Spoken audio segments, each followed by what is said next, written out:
Testing a new camera, no idea if this is in focus. Hi everybody, lovely to see you today. I'm going to talk very briefly about how I teach the breastplate of righteousness from the armour of God to non-Christians. Righteousness, being right with God, is very much a Christianized idea. It's Christianese. It's being right with God. It's that moment when Abraham is made right with God because of his faith. Talking about all these concepts to people who don't know God yet and don't really understand the concept of salvation is really tricky. So, I am in a 6-7 week series teaching the armour of God with Youth for Christ in North Wales to an after-school group made up of mostly non-Christians, unchurched young people. Unchurched young people. Going from the D to the Y is hard there. Unchurched young people. We've done an overview. Last week we looked at the belt of truth, the truth belt. I made a bonus tip. Passive language is rarely used in young people culture. The belt of truth, unless you're on some kind of gamer quest, find the staff of vigilance and slay the wizard king with the wizard key. Belt of truth, the truth belt.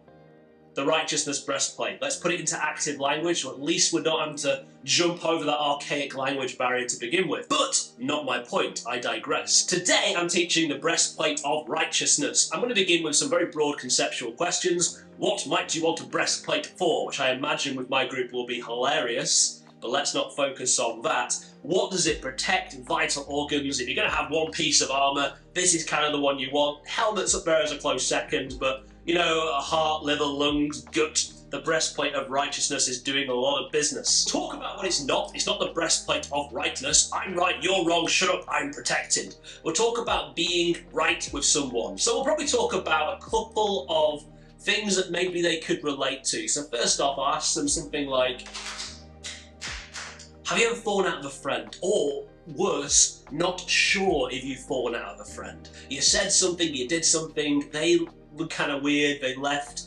What looked like a bit of like a grey cloud was over you, like things weren't right, things were really awkward, and you've been wondering, gosh, did I just ruin our friendship? Did I say the wrong thing? What do I do now? And so you sort of agonise over it for hours, and maybe you send them a text message. I'm sorry that was a bit awkward. Are we alright? Everything okay? Really sorry if I hurt you. Please don't be mad. And then there's like silence for hours. And you're like, oh no, I really have broken this, haven't I? I've really damaged our relationship. What am I going to do? And it feels awful. But then you get a text comes in, say, oh no, everything's fine, don't worry about it, we're okay, don't worry, we're all good. And you have this huge like wave of relief. And it feels like, at least for the next 20 minutes or so, you are untouchable. Everything is right with the world. Probably lead with that. I'm going to ask another one, maybe a bit different, about like how... Oh, no, I'll tell a story is what I'll do. Recently, a couple of months ago, I had a blood test. I hate having blood taken. I just don't like needles. Blood stays in the body. Needles shouldn't go in the body. Anyway, had a blood test, and they told me, when the results came in, that I had certain high proteins in my blood. I need to have the test again. I was like, alright, fine, I can do that. But I did the stupidest thing you can do. I googled this particular high protein in blood, and all the results I found were like very serious blood cancers. So for a whole week, I was totally convinced I was going to die. I mean, I catastrophize health anyway, but I was so freaking out, I thought I was going to die. And so I had the second blood test, and it was all clear. That was just an anomaly in the first bloods. It was a mistake. Maybe the lab work got, messed up. But I'm actually fine. I was fine. And again, a huge wash of relief. I am okay. Everything is right with the world. And again, I walked around thinking I was indestructible for a while. Indestructible. Everything was okay. I'm fine. New lease on life. I'm not going to die right now after all. Wonderful feeling of relief. It's great to feel right with the world. It's great to feel right with your mates. It's great to feel right with your health and your body. I wonder, this is probably where I'll move on to next. I wonder, I know a lot of you here don't believe the same stuff I believe, and that's fine, but I wonder if any of you have ever sat in your bed at night and just thought, gosh, what if?